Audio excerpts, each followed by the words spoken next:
Okay, Dynamics, we're going to do a problem today that fits into a category of solid objects, but multiple objects. Okay, and this is going to tie together a variety of ideas. First of all, the problem that I'm doing right now is not particularly difficult. This is kind of a Physics 1 level problem. I've got two masses and they're connected to a pulley, and the pulley has no mass, but excuse me, has significant mass. All right, let's look at our approach for this problem. Well, first thing we'll do is we will identify the forces acting on each object. So we've got a tension T1 pulling up, or let's call that T2, pulling up on that object. And then, okay, now those are the forces acting on those two masses which are not rotating. All the particles in M1, all the atoms there have the same acceleration, and same for M2. However, the third mass, M3, all the particles do not have the same acceleration because the third mass is rotating. So if we identify the forces on the third mass, we've got T1 pulling down and T2 pulling down. But it's worth pausing for a moment to see, okay, under what circumstances are these two tensions the same? What assumption are we making that makes those two tensions the same? So pause the video a second, see if you can think, what would I need to do to the problem to make those not the same? Okay, the answer is we're assuming that the mass of the rope, the mass of the string, is insignificant. So if the mass of the string is significant, then these two tensions would not be the same. Okay, T2 and T1 we're not going to assume that they are the same. We did assume they were the same earlier this semester, and we assumed they were the same when the amount of mass of the pulley, this disc here, was insignificant. So sometimes that's a good assumption, and sometimes not. So here, okay, so if we write F equals ma for mass 2, we get T2. Now, for the pulley, we could introduce another variable, third cable pulling up, which would be T3. So if we write the forces for the pulley, we'll get this particular pulley, because that string is attached to the ceiling and the ceiling is not moving, the center of mass of that pulley cannot be accelerating. And the sum of the forces acting on an object equals the total of mass times the acceleration of its center of mass. All right, so we got some of the forces. Now let's do some of the moments for the pulley.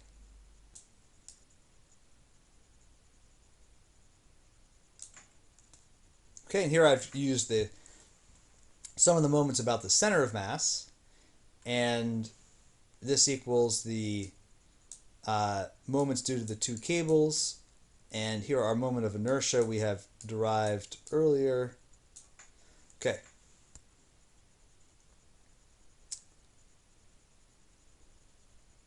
Let's count the equations and unknowns. Looks like we've got 1, 2, acceleration of mass 2, and alpha. So I've got 6 unknowns so far. So we need 2 more equations or 2 more constraints to relate this these variables to each other. Okay, one constraint you can get by using a technique we did earlier this semester, saying that the total length of that rope has to be a constant. Of mass 1 has to be negative the acceleration of mass 2. And that's kind of obvious. If mass 1 is going up, mass 2 is going down. Okay, finally the last constraint is going to have to do with relating the rotational acceleration of the pulley to the acceleration of mass 2. And to do that, let's consider a point on the edge of the pulley. Let's call this point right here point A. The acceleration of a point anywhere along this rope has to be the same. So the acceleration of point A after it's come off the pulley has to be the same as the acceleration of mass 2. Okay, furthermore, the acceleration when it comes off the pulley is going to be in this direction, this up and down direction, which would be if we write the acceleration of point A in r hat and theta hat components, that's going to be an acceleration in the theta hat direction. Before it comes off the disk, at some point earlier, the acceleration of a point on the disk, on the rope, is going to have two components. It's going to have a radial component, but it'll also have a transverse, or theta hat component, as we've called it. Okay, so what we're going to do is we're going to write that the acceleration of point A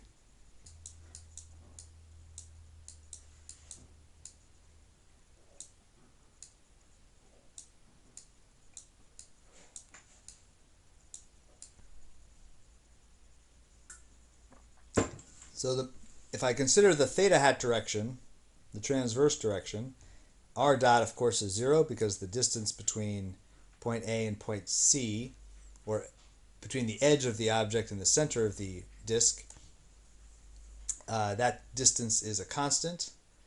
There is, for a point on the disk, of course, there is an r, or radial component of the acceleration, this r theta dot squared piece. But I'm interested in the theta hat component of that acceleration, which has got to be equal to r times theta double dot. So the acceleration of point A is equal to r alpha. The magnitude of the acceleration of point A has got to match that.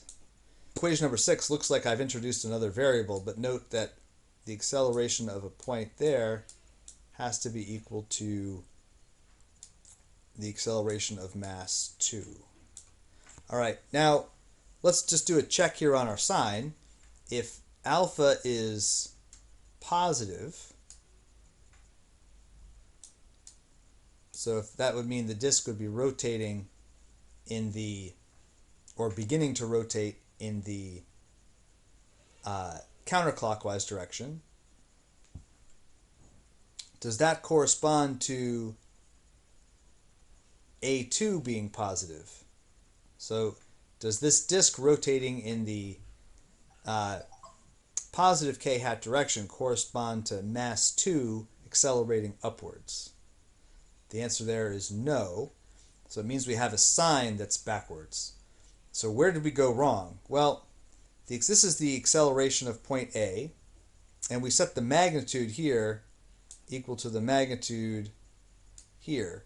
Now, if we were truly trying to find the amount, we would have to convert this to the acceleration of mass 2, we need to figure out what this is in the I hat and j hat components, and there that theta hat direction is, if I put that on the picture in a different color, the r hat direction would be this way,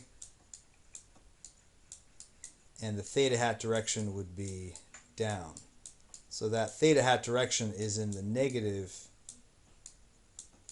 j hat direction, which that gives us the extra minus sign. So the acceleration, go ahead and try to solve these equations for the acceleration of, let's say, mass 1. So go ahead and try to find the acceleration of object 1 in terms of the symbols provided.